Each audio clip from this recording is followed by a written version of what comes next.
الحمد لله والصلاة والسلام على رسول الله وعلى آله و اصحابه اجمعین. اما بعد، درباره این دعا لا اله الا الله الملك الحق المبین پرسیدن که چی اجر و ثوابی داره و معنای این دعا چی است.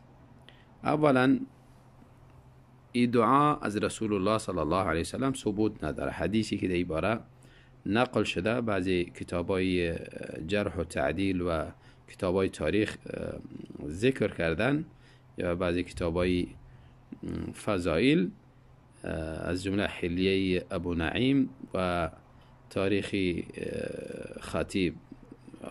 خطیب بغدادی در تاریخش، تاریخ بغداد، و ابن جوزی در علل متناهیه، کتابای حدیث آوردن. مضمون حدیثی توست که کسی لا اله الا الله الملك الحق المبین اگر در روزی 100 مرتبه گفت، از فقر بچ میشه، یعنی فقر بالای از او نمیایه و این دعا حفاظت میشه برش از اینکه به فقر مبتلا شود، و همچنان از عذاب قبر در امان می باشه به خواندن از این دعا، و این دعا سبب زیادتی رزقش میشه و همچنان دروازه جنت به سبب دعا براش باز میشه. این حدیث از رسول الله صلی الله علیه وسلم ثبوت نداره. علما میگن نهایت ضعیف است و اما معناش درست است، لکن بدیلی از این، عوضی از این دعاهای زیادی از رسول الله صلی الله علیه وسلم به طریقه درست و صحیح ثابت است، از جمله لا اله الا الله وحده لا شریک له له الملك وله الحمد وهو على كل شيء قدير. لا اله الا الله وحده لا شريك له له الملك وله الحمد يحيي ويميت بيده الخير وهو على كل شيء قدير، و غیر دعاهای بسیار زیادی درست و صحیح از رسول الله صلی الله علیه وسلم ثبوت داره و اجر زیادی داره. انسان با اون چیزی که ثابت شده و با الفاظ نبوی که از رسول الله صلی الله علیه وسلم به طریقه درست ثابت شده با اون اکتفا کنه بهتر است.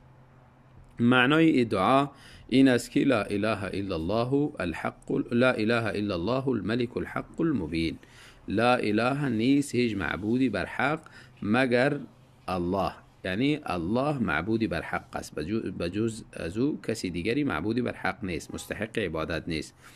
اللهی که الملک پادشاه است، الحق تصرفی حق است، یعنی وجودش حق است، عبادتی از او حق است، ربوبیت یعنی ملک و تصرفی از او همه حق است، ما همه در ملک از او ای حق است، و ای که همه مخلوقات آفریده و رزق میده اینا همه حق است، یعنی ذاتی بر حق است و نشانه های از او همه بر حق هستند. المبین ذاتی آشکار است، یعنی خودش آشکار است. به چی چیز دانسته میشه که ذاتی از او آشکار است؟ با آیاتش و با مخلوقاتش دانسته میشه که او ذات آشکار است. آسمان و زمین و دریا و کوها و مخلوقات، انسان و جن و حیوانات و همه از اینها دلالت به این میکنه که ذات واضح و آشکار است، یعنی موجود است. و همچنان المبین به معنی واضح کننده و اظهار کننده هم میآید، یعنی ذاتی که حق واضح کرده، بیان کرده و ثواب و عقاب و اینها را بیان کرده، واضح کرده.